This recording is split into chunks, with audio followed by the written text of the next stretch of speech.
Ronan O'Gara, good morning to you. Hi, Adrian. How Shane. are you keeping? You in Northampton? No. We're going at lunchtime, so just Very good. a little bit of a loosener this morning, and then on our way. It's freezing over here at the minute, but I hope it's better in Northampton. But Well, if over here is anything to go by, it's probably something similar. yeah, we just need the game to go ahead, Is there a chance it won't? No, I don't know, but just we don't need. We already had one debacle going to Ulster, and then arriving there, and then no chance of a game, and then getting in a bus. So we've kind of had our fun time on the bus. We could do with just hopefully a straightforward travel experience this weekend. Do you sit at the front of the bus, Rog? Is it unlike your playing days where you're probably at the back messing, or is it a middle of the bus? Or is it assigned seats? Or No. Yeah, it's front of the bus. Yeah, when you're meant to be responsible. well worded. What was your first thought when you saw the Ireland squad yesterday? Yeah, it shows the quality involved. Obviously, there's some, I think, is it James Hume, Joey Carbery, Kieran Treadwell, and there was 37 named, isn't there? Yeah. It shows that it's, three into each position is 45, obviously. So you're talking about serious quality, but obviously the standout was Joey Carbery. Yeah, it's, I think he has 37, 39 caps for Ireland, isn't it? And has contributed to all the big moments going as far back as the first time Ireland beat New Zealand in Chicago. He was central to that. So yeah, it's a shattering blow for him, no doubt about it. But he has to reply now, and he has plenty of time. Contrary to what people might think, he just needs to, I think, make a little bit of improvements in his own game. And the great thing about, I think, Joey Carbery is when he's humming, he's in that kind of top class category. It's probably a great opportunity for him to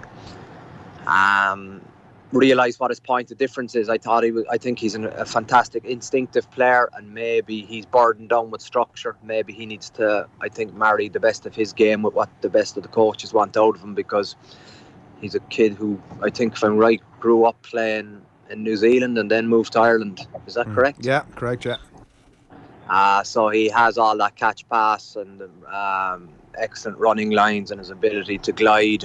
Very, very, very athletic. And I think is better probably when he's allowed to play the game freer.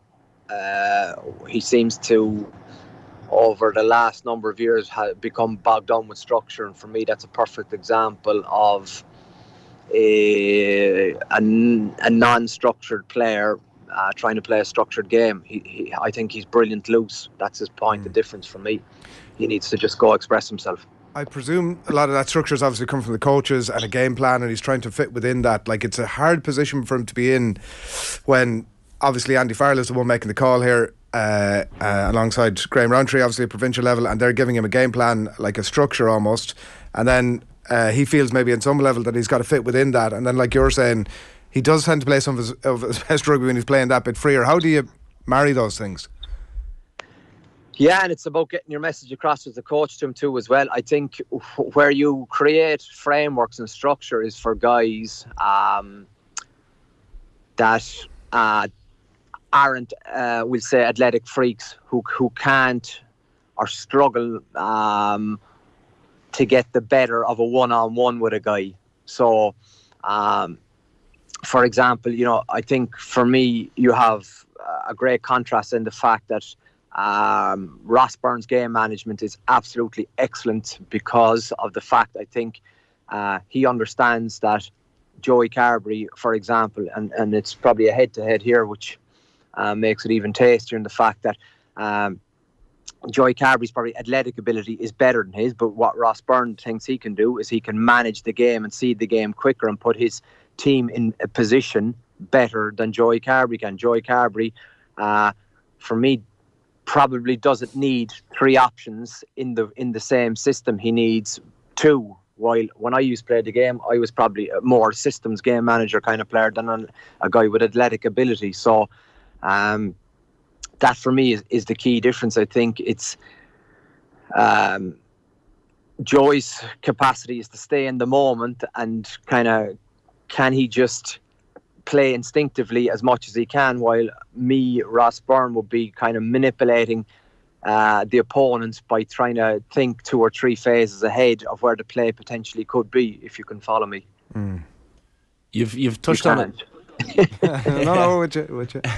You touched on it, Ronan, in your Irish Examiner piece column this morning, and almost on the brutality of sport, and you referenced John O'Gibbs losing his job this week as well. But I think when you're talking about Carbery, you're saying he needs to almost find a mirror and listen to the reply. Like that, is that?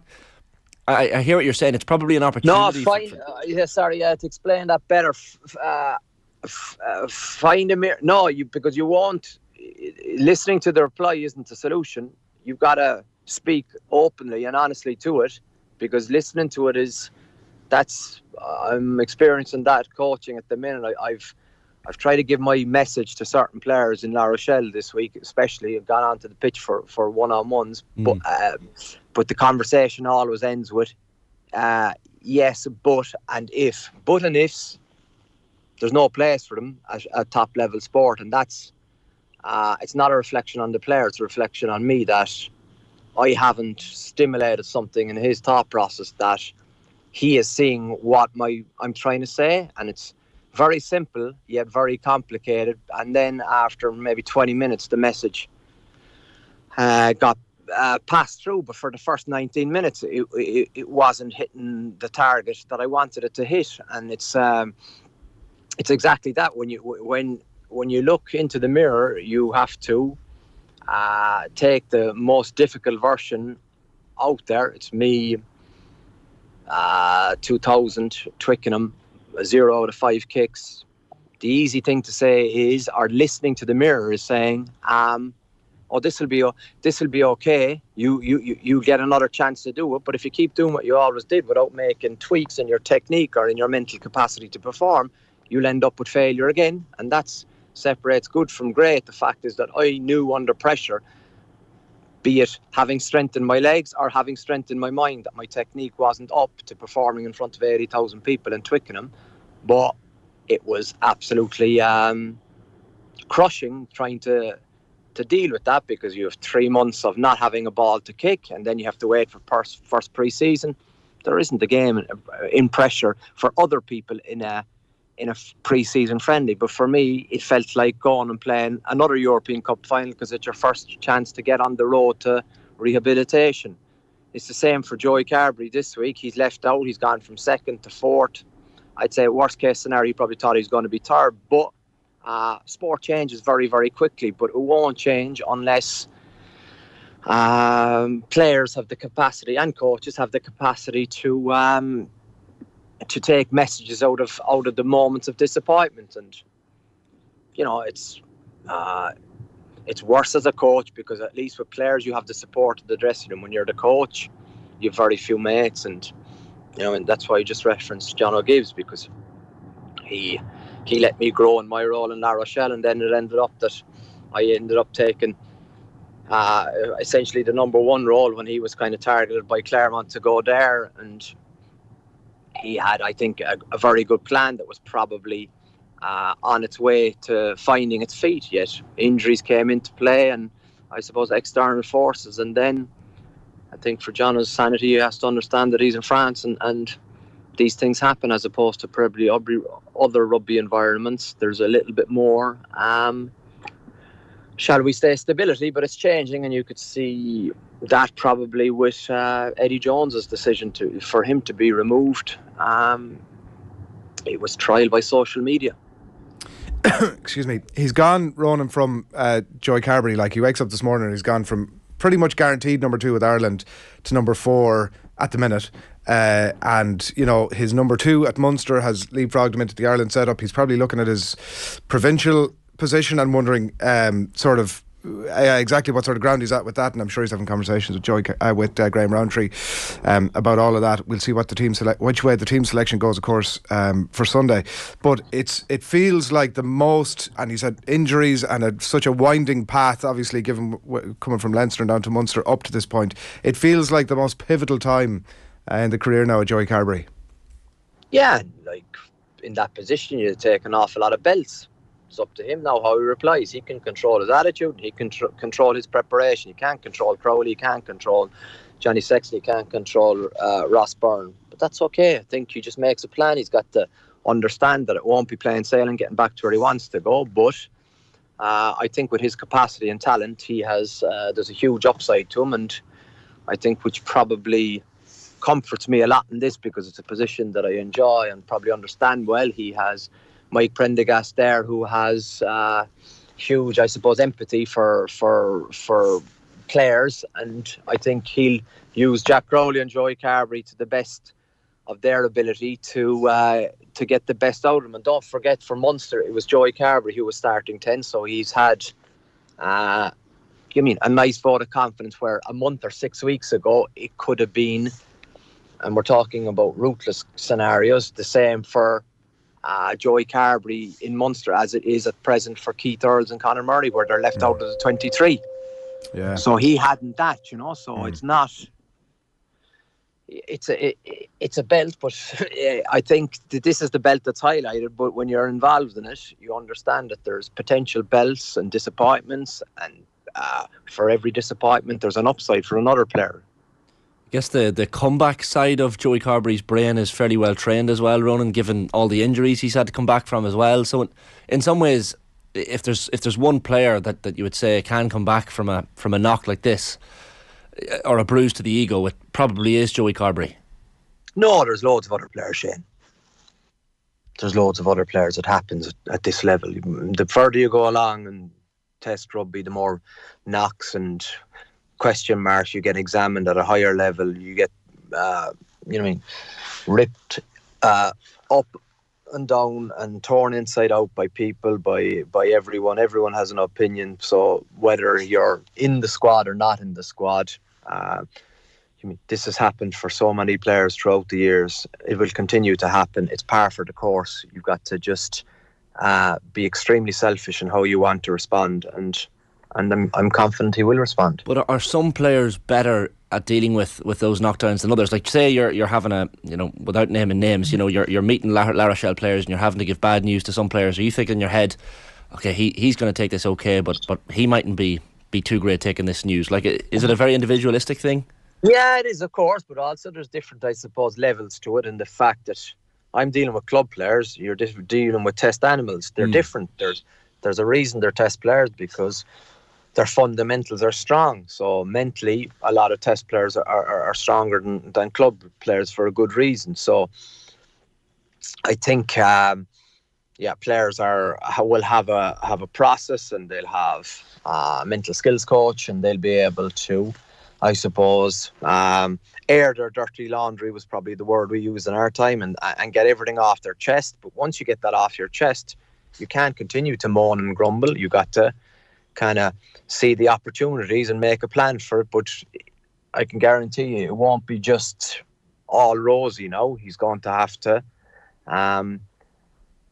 make a plan, and obviously what has changed is that he doesn't have momentum, or he's not the incumbent in the team anymore. So usually in that scenario, you have to do probably 20 or 30% more than the guys that are picked ahead of you. But I think the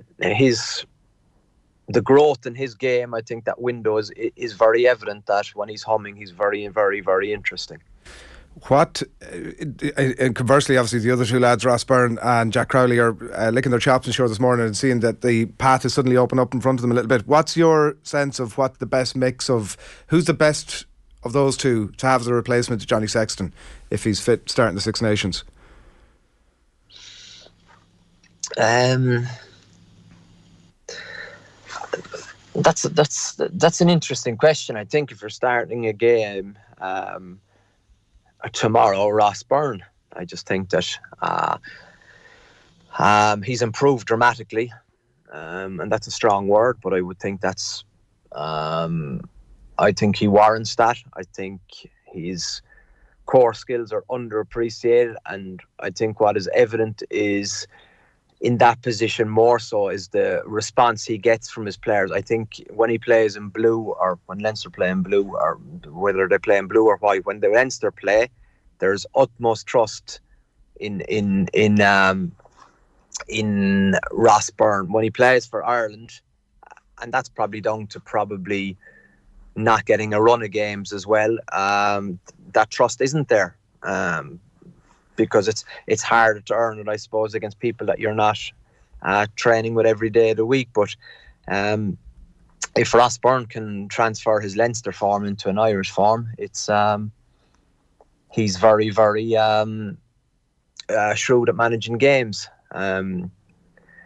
I suppose where the question marks arise are just in terms of, you have one guy who's world class at the other end of the spectrum in terms of managing a team and driving standards, and then you have two other rookies, maybe it's probably too strong a word for driving a team at international level, but this Six Nations, it's going to be imperative that the backup 10s get a lot of game time. I know you'd said on this show before, Ronan, that Jack Crowley was someone you'd wanted to get over to France, to La Rochelle. Like, can we take from that then that people like Ross Byrne, there's opportunities there for players like Ross Byrne potentially down the line to make moves abroad as well? Is that something that you've kind of had in the back of your head as well? What are you trying to say? You want me to sign Ross Byrne this morning, is it? You don't have to sign him, we can get the process started, I guess. There's, like, you're talking about the number one ranked team in the world. These are serious quality players. There's huge demand for them, but Leinster are the most consistent team in Europe, whatever, the last 10 years. And they're looking to drive the game to new standards, and they want Ross Byrne central to that. Like, people are smart. They're not going to be just because Ross Byrne is playing the backup role to Johnny Sexton. You need two in every position, and Leinster are lucky to have both of them. You mentioned earlier on just about Keith Earls and Conor Murray, but obviously not making the Munster cut, and I'm sure there's part of Joey Carbery this morning again that's waking up thinking, how come these lads managed to get the cut, make the cut for Ireland, and I'm not there if it's based on form. What's your sense of all that? It's very simple. Yeah. Very simple. You establish relationship with players. What's, I think, not up for debate is that Conor Murray and Keith Earls have 12, 13 years of credit on big days. That counts. If there's a final tomorrow, or Six Nations, Grand Slam decider, World Cup, in my makeup would be leaning towards giving the nod to experience as opposed to a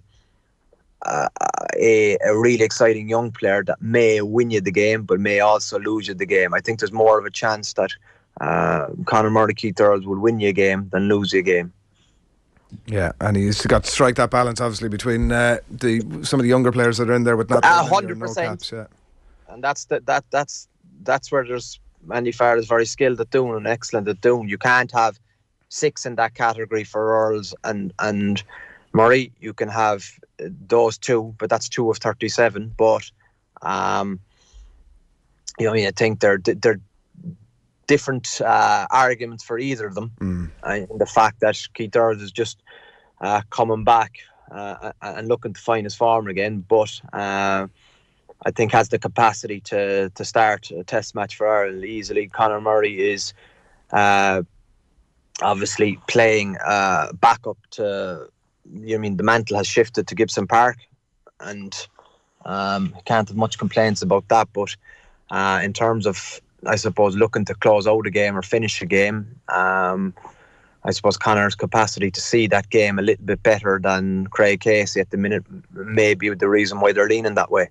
Just a final one for me, Ronan. You're writing again this morning about and it's fascinating, dealing with disappointments in rugby, and you're talking about the La Rochelle players who maybe had to let go last year, possibly watching the Champions Cup final against Leinster and supporting Leinster at one point last year. And I think you talk about wanting New Zealand to beat Ireland in 2013. It was the only time you wanted your country to lose. So sport's a funny thing. Like, when you're let down and when you're disappointed, you take that with you.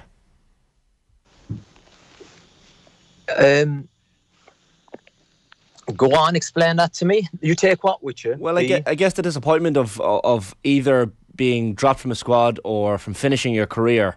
You're left in a position where you're not necessarily supporting, depending on how it finished with the team or with the country, you're not necessarily supporting them in big games. It's so personal, I suppose. That's the thing. No one, especially when you're that player, no one sees it like you see it. And it was just, I suppose, from whatever 2000 to 2013, all I ever wanted to do was to beat New Zealand, you know. But unfortunately, how they were painted to me, having spent time there, wasn't how I perceived them. So I obviously put them on a pedestal that they didn't need to be put on. But that's with hindsight. I didn't have hindsight in the live. And I just remember, I was working for RT at that game. And I just finished, I think, that summer. And this was the November International. So, I think those first 24 months when you're an ex-pro are very difficult. And then you just question everything you stand for is kind of, okay, first game, probably second or third test match after you retire, and you just see, oh, these guys are going to beat New Zealand, and you've tried for 13 years to beat them, and you're just like, oh no, that can't happen today. Don't let that happen. Come on, I stand for a little bit more than that. But it was good learning that day. After that, I was, I'd be a liar to say if I wasn't not happy but relieved when Ryan Crotty scored that try, because a draw isn't the same as a loss. I just didn't want Ireland to beat New Zealand for the first time after I retired. Yeah, it's very selfish, but that's me. That's sport, and that's you, and that is you. Good luck at the weekend, La Rochelle. Train keeps rolling. Thanks a million. Cheers, lads. Good to chat. Thank you.